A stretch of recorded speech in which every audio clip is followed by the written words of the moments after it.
Enkya ya leero Minisita wa Ssaayansi ne Tekinologiya Monica Musenero akulembeddemu abakungu baakulembera nga bali wamu n'abanoonyereza ku ddagala ly'ekinnansi banjulidde eggwanga ebika by'eddagala 2 ebikoleddwa kuno era nga bikakasiddwa nti bikolera ddala bulungi. 10 omwezi ogwokubiri omwaka 2025 ekitongole kya Science, Technology ne Innovation mu ofiisi ya Pulezidenti tutwala omukisa guno okulanga ebyavudde mu kukebeza agamu ku malagala gaffe 2 ge twatandika okukolako mu biseera bya COVID.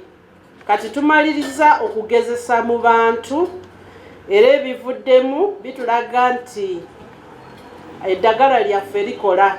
Okusinziira ku Minisita Musenero eddagala lino baalizudde nga ddungi ddala era ng'abalikozesa bawona mangu. Buli Makerere tulina wano omwami akulira tulina era alina ne ttiimu. Eddagala lino ne tulikozesa ne tulaba ekyo kituyamba okumanya nti eddagala lino bw'oliteeka mu kintu ekiramu tekikosebwa, ate kituyamba n'okumanya bungi ki obw'eddagala buno bw'oteeka mu kintu ekiramu nga doozi n'etakosa mubiri. Ono ayongeddeko nti nga bakolagana n'ebitongole ebirala eby'ekikugu mu maddagala bagoberedde emitendera emituufu era ne baligezesa bulungi era ne bafuna obusobozi bwalyo. Ebitongole byaffe ebya gavumenti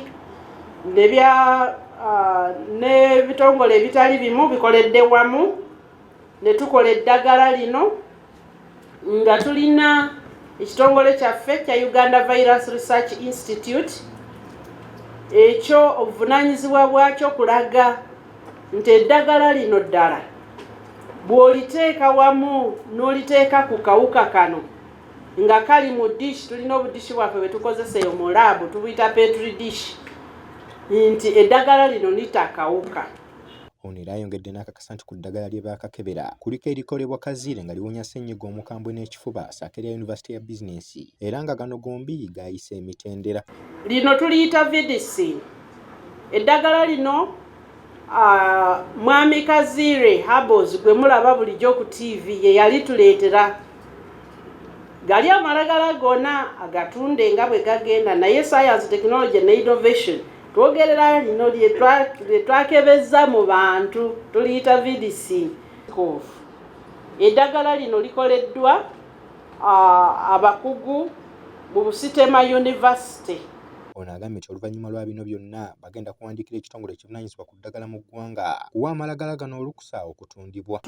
Tuli mu kutegeka kuwandiikira National Drug Authority ewe amalagala gaffe gano license gagende mu katale nga tugalinako obujulizi nti gakebeddwa gakola ate tegakosa.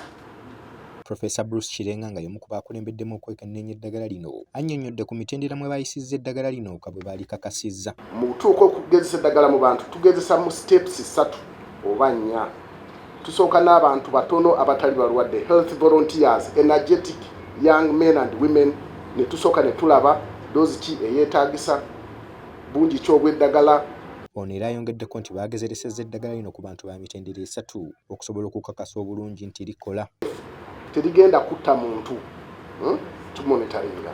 Then after that kati ne tulireeta mu bantu mu kutuuka okugezesa eddagala mu bantu tugezesa mu steps 3.